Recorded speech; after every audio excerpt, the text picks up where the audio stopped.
हम क्या चाहते हैं? तेरे राज में बच्चे भूखे सोते हैं।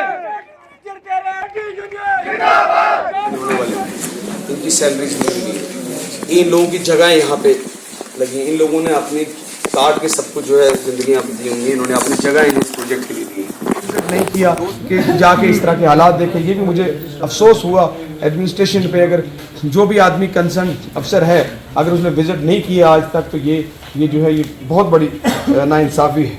आपकी सैलरी भी जो है वो इन्हेंस होती है, जिस तरह का अगर रूल है वो भी आपकी सैलरी नहीं हुई। ये छोटे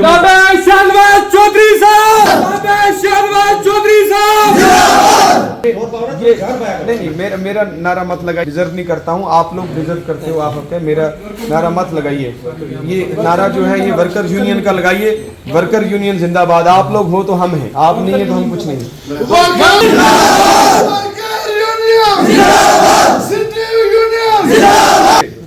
मुझे सर पहले तो हम आपका शुक्रिया अदा करते हैं कि आप मीडिया जो है वक्तन फ़वक्तन यहाँ पे जो है हमारे चीज़ों को, हमारी प्रॉब्लम्स को हाईलाइट करते हैं।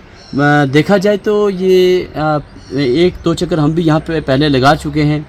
हमने कंपनी से भी बात की, चीफ पीडीसी से भी बात की, वर्करों को भी मोटिवेट किया, लेकिन मसला कुछ थोड़ा सा आगे और बढ़ रहा है। वो इस वजह से कि चीफ पीडीसी साहब को भी देखना चाहिए थे, यहाँ आना चाहिए था कि भाई आपके जो मुश्किलात है और हमारी मुश्किलात क्या है और हम कब आपको सैलरी जो है देंगे या क्या है, वो इश्यूज़ जो हैं एक दूसरे से बात करने से हल होता है। लेकिन इनका वर्कर्स का कहना है कि हमारे पास चीफ पीडीसी भी नहीं आया और पीएम साहब भी नहीं आए, इस वजह से थोड़ा सा मसला जो ज़्यादा बिगड़ गया है। और हम चाहते हैं डीडीसी शाहनवाज साहब, उन्होंने हमें भी कहा आप भी आओ, मैंने कहा मैं आया था पहले भी, लेकिन उन्होंने फिर बुलाया। चलो हम कहते हैं कि कुछ सॉर्ट आउट हो जाए तो बेहतर है। सर हम ये मांग करते हैं कि इनका मसला जो है हल किया जाए, ताकि लॉस न कंपनी का हो रहा है न किसी का लॉस, हम पब्लिक का हो रहा है। प्रोजेक्ट हमारा रुका हुआ है, पैसा हमारा वेस्ट जा रहा है।